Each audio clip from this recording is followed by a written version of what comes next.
बहुत बहुत शुक्रिया। सामाजिक आंदोलन न्याय मंच बिहार आयोजकों, विशेष तौर पर रिंकू जी, गौतम भाई, तमाम लोगों का शुक्रगुजार। सम्मानित मंच और साथियों, आप सभी को क्रांतिकारी जय भीम, जोहार।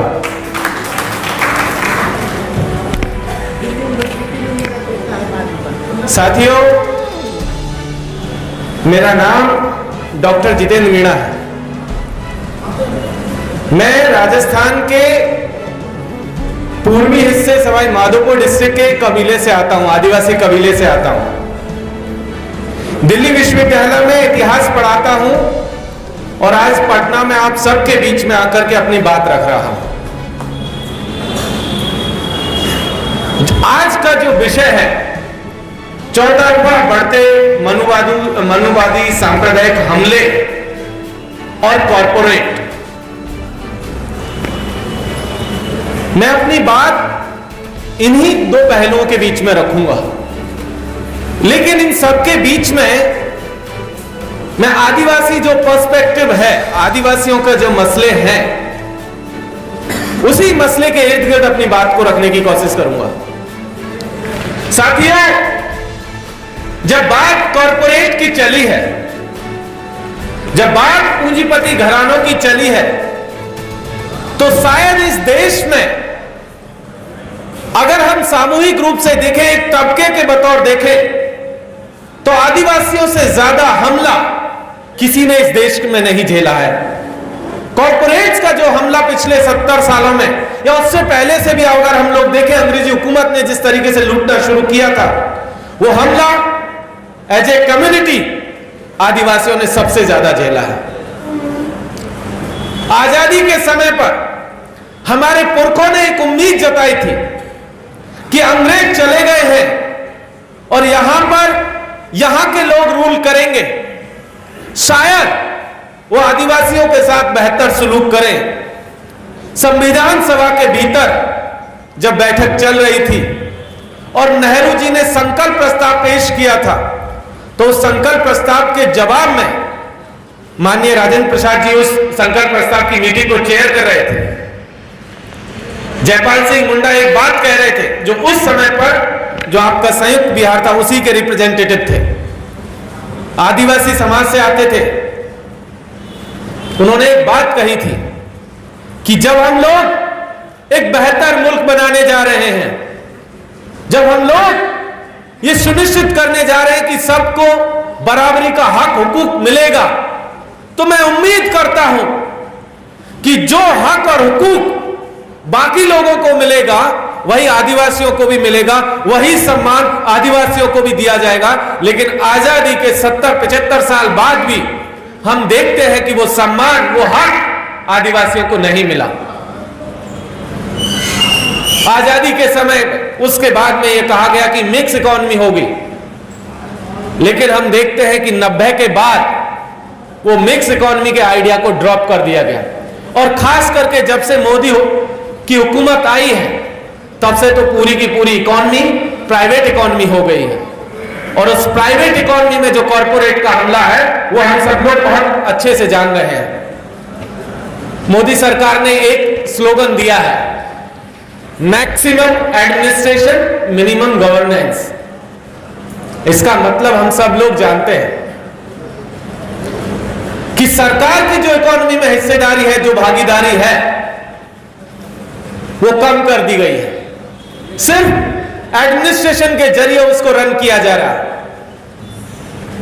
और उसके तहत अगर हम लोग देखें तो तमाम तरीके की जो योजनाएं पुराने दौर में चल रही थी, जिसके जरिए सरकार की हिस्सेदारी सुनिश्चित की गई थी, यह तय किया गया था कि इस देश के जो शोषित पीड़ित तबके हैं, इस देश की जो आम जनता है, उसको उसका वाजिब हक दिया जाएगा।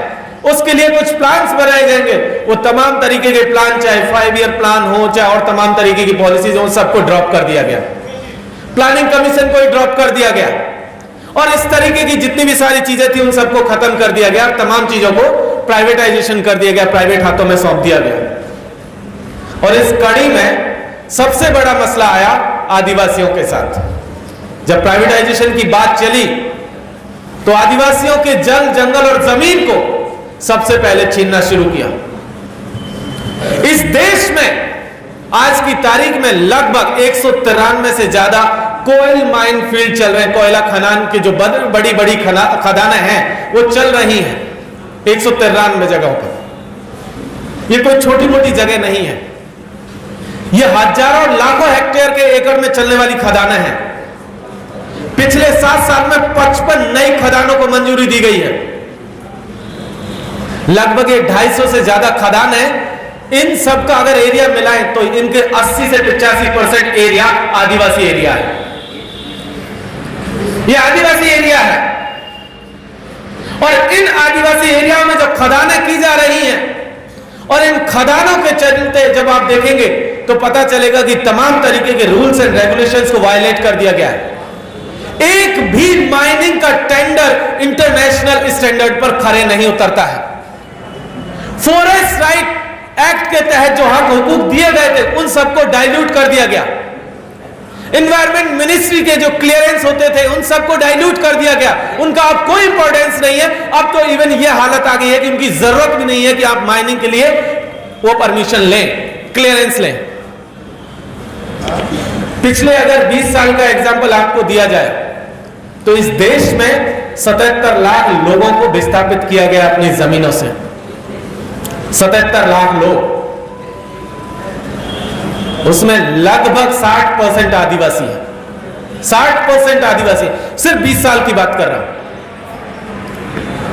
आजादी के बाद से लेकर आज तक इसी के नाम पर आदिवासियों को कम से कम 2 दफा, 50% आदिवासियों को 2 दफा अपनी जमीनों से विस्थापित कर दिया गया है इन्हीं कॉर्पोरेट्स के लिए।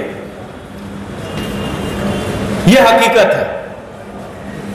दूसरी तरफ अगर हम लोग देखें तो जब कॉर्पोरेट्स के हमले की बात चल रही है तो प्राइवेटाइजेशन किया जा रहा है एक दूसरे फील्ड का भी, वह है एजुकेशन का। और एजुकेशन के फील्ड में आप देखेंगे तो जो न्यू इकोनॉमिक पॉलिसी आई है उसमें तो बहुत क्लियर कट कह दिया गया है कि अगर आपकी हैसियत है तो आप एजुकेशन ले लीजिए, आप कर्जा लीजिए या जो भी चीज लेना लीजिए, घर बेचिए, जमीन बेचिए, जायदाद बेच दीजिए और कुछ है तो वो बेच दीजिए और तब जाकर एजुकेशन लीजिए। लेकिन स्थिति यह है कि कौन लोग हैं जो इस एजुकेशन पॉलिसी के तहत बाहर कर दिए जाएंगे। इस देश का आदिवासी आज की तारीख में अपने जल, जंगल, जमीन और अपने अस्तित्व को बचाने के लिए लड़ रहा है। वहां आप कह रहे हैं कि आप पैसा दे करके, बड़ा कर्ज लेकर के, लोन लेकर के आप एजुकेशन लीजिए। आपको बता दिया जाए कि इस एजुकेशन के जरिए आदिवासी तो कम से कम अपनी एजुकेशन नहीं ले पाएगा। वो अपने अस्तित्व को बचाने की लड़ाई लड़ रहा है। वो पहले अपना अस्तित्व बचाएगा, बाद में एजुकेशन की सोचेगा। तो न्यू एजुकेशन पॉलिसी ये करने जा रही है उनके साथ। पिछले दिनों हरियाणा सरकार ने अभी कहा है कि जितनी भी वहां की राज्य सरकार की यूनिवर्सिटीज है, तमाम यूनिवर्सिटीज को कह दिया गया है कि आपको किसी तरीके का कोई फंड नहीं मिलेगा। आप सब लोग लोन लेना शुरू कीजिए। और उन्होंने पूरा चार्ट तैयार किया गया किस यूनिवर्सिटी को कितना लोन दिया जाएगा। अब आप सोचिए कि कैसे इस देश का आदिवासी हो, दलित हो या पिछड़ा तबका हो या जो गरीब, वो कैसे अपनी एजुकेशन ले पाएगा जब पूरी एजुकेशन ही लोन बेस हो जाएगी। दूसरी तरफ पिछले दिनों हमने एक चीज और देखा कि जिस तरीके से एग्रीकल्चर का कमर्शियलाइजेशन किया गया, उसको कॉर्पोरेट्स के हवाले किया गया। मैं राजस्थान के जिस हिस्से से आता हूं वह मिर्च की पैदावार बहुत है, मिर्च बहुत होती है, टमाटर भी अच्छा खासा होता है। लेकिन हमने पूरे जीवन में कभी भी 3 या 4 रुपए किलो से ज्यादा मिर्च और टमाटर आज तक नहीं बेचा। कई दफा तो ऐसे हालत हो जाते हैं कि मंडी में हड़ताल हो गई,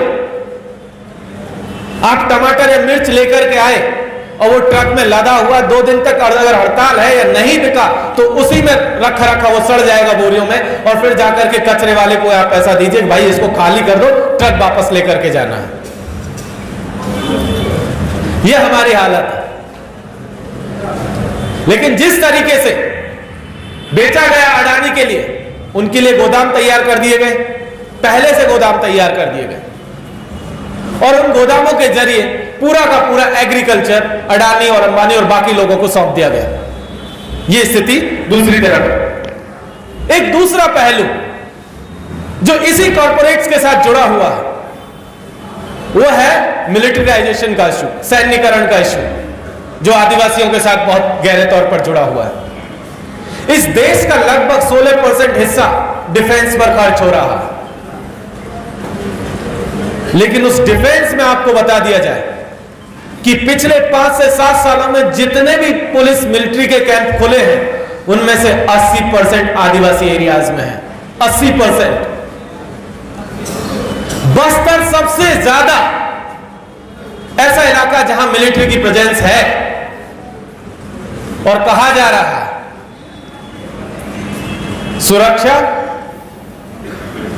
विकास, ये 2 उन्होंने टाइटल दिए गए।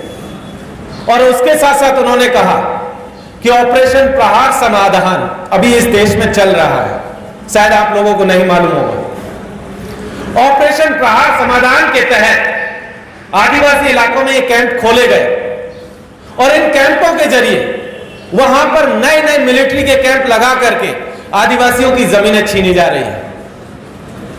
पिछले साल 17 मई से लेकर के आज तक छत्तीसगढ़ के सिलगेर में एक आदिवासियों का आंदोलन चल रहा है। लगभग 50,000 से ज्यादा आदिवासी वहां पर किसान आंदोलन की तर्ज पर सिलगेर में बैठे हुए हैं। साल भर होने को है, किसी को खबर नहीं है। आदिवासी कह रहे हैं कि आप यहां पर जो मिलिट्री कैंप लगाने आए हम नहीं लगाने देंगे। वो कह रहे हैं कि नहीं, हम यहां पर लगा के रहेंगे। साल भर से ऊपर हो गया। आंदोलन की शुरुआत में 4 लोगों को गोली मारी गई, जिसमें एक प्रेग्नेंट महिला थी। वो अजन्मा बच्चा भी उस गोलियों का शिकार हुआ पुलिस की, और मुआवजे के तौर पर पुलिस ने कहा कि आपको 10,000 रुपया और एक कंबल दे दिया जाएगा। वो आंदोलन आज तक चल रहा है। हसदेव छत्तीसगढ़ का एक इलाका जहां 1,74,000 हेक्टेयर का जंगल अडानी को दे दिया गया कि आप यहां से बिजली उगाइए। 1,74,000 हेक्टेयर का जंगल, ये वो इलाका है जो नो गो जोन डिक्लेयर किया गया था 2009 में, जिसका मतलब था कि इस इलाके में किसी भी तरीके की माइनिंग या किसी भी तरीके की जंगल को नहीं काटा जाएगा। लेकिन पिछले हफ्ते हमने देखा कि अडानी ने जंगल काटना शुरू कर दिया। छत्तीसगढ़ में कांग्रेस की सरकार है। 2015 में जब ये जंगल का सिलसिला शुरू हुआ था, माइनिंग का सिलसिला, तब बीजेपी की सरकार थी। राहुल गांधी छत्तीसगढ़ में जाकर के आदिवासियों को कहकर के आए थे कि आप हमें वोट दीजिए, सरकार बनवाइए, हम जंगल आपका बचा लेंगे। आज वही जंगल काटा जा रहा है। गुजरात में आपका नर्मदा तापी एक लिंक परियोजना चल रही है, जिसके जरिए कहा जा रहा है कि आपकी नदियों को जोड़ा जाएगा। वहां पर लाखों से ज्यादा हेक्टेयर की जमीन को फिर से छीना जा रहा है। सरदार सरोवर जो स्टेच्यू आप लोग देखते हैं, स्टेच्यू ऑफ यूनिटी, उस स्टेच्यू ऑफ यूनिटी के नाम पर कम से कम 50 से 60 गांवों को डिस्प्लेस किया गया था, तब आप वो मूर्ति देखते हैं। उड़ीसा में इसी तरीके से आंदोलन चल रहा है। राजस्थान के प्रतापगढ़ में आप देखेंगे 1993 में खदानें बटी थी आदिवासियों के नाम पर, लेकिन आज तक आदिवासियों को पता नहीं कि वो जमीनों के पट्टे किसके हाथ में है, वो कागज किनके पास है। और वह माइनिंग चल रही 1993 से लेकर 2022 आ गया, आज तक आदिवासियों को उनके कागज नहीं मिले जिनके नाम पर माइनिंग हो रही है। पूरे देश की स्थिति है। पूरे देश में आदिवासियों के आंदोलन चल रहे हैं। पिछले साल मणिपुर में 14 आदिवासियों को भारतीय सेना के जवानों ने गोली मार दी, और जब सवाल संसद के भीतर उठा तो इस देश का गृह मंत्री कहता है कि हमने मिस टेकन आइडेंटिटी का मसला था, हम लोग पहचान नहीं पाए कि वो लोग कौन थे। वो 14 लोग भारतीय सेना की गोली के शिकार हो गए, मार दिए गए, कहीं कोई चर्चा नहीं। जब कॉर्पोरेट्स की बात चली है, लगातार इस देश में आदिवासी कॉर्पोरेट्स के खिलाफ लड़ रहा है, वहीं दूसरी तरफ हम लोग देख रहे हैं कि जिस तरीके के मनुवादी हमले हो रहे हैं, रामनवमी के दिन जिस तरीके से करौली का एजेंडा आपने सुना, मेरा इलाका है, हम लोग बखूबी जानते हैं, उस इलाके में जानबूझकर जाकर के नारे लगाए गए, टोपी वाला सर झुका के जय श्री राम बोलेगा। क्यों बोलेगा भाई, क्यों बोलेगा जय श्री राम? वो नहीं बोलेगा। अगर उसको मन करेगा तो बोलेगा, नहीं मन करेगा तो नहीं बोलेगा। लेकिन आपके पास ये हक नहीं है कि उसको ये कहे कि वो जय श्री राम बोले। ये जो पूरा का पूरा नेशनल प्रोजेक्ट इस देश में चल रहा है, त्योहार धर्मी देश को, त्योहारों को आज की तारीख में हथियार बना लिया गया है, और हथियार बना करके कभी माइनॉरिटीज को, कभी इस देश के दलितों को, कभी आदिवासियों को, कभी पिछड़ों को, उनके ऊपर हमले किए जा रहे हैं। लेकिन ये हमले अंततः इस देश के संविधान के ऊपर हमले। और मैं आखिरी बात कहकर के खत्म करूंगा। जयपाल सिंह मुंडा ने एक बात कही थी संविधान सभा के दरमियान कि ये देश सामूहिक आत्महत्या की तरफ बढ़ रहा है। ये देश सामूहिक आत्महत्या की तरफ बढ़ रहा है। हम लोग हैं जो इस देश को सामूहिक आत्महत्या से बचा सकते हैं। बहुत बहुत शुक्रिया। इंकलाब जिंदाबाद।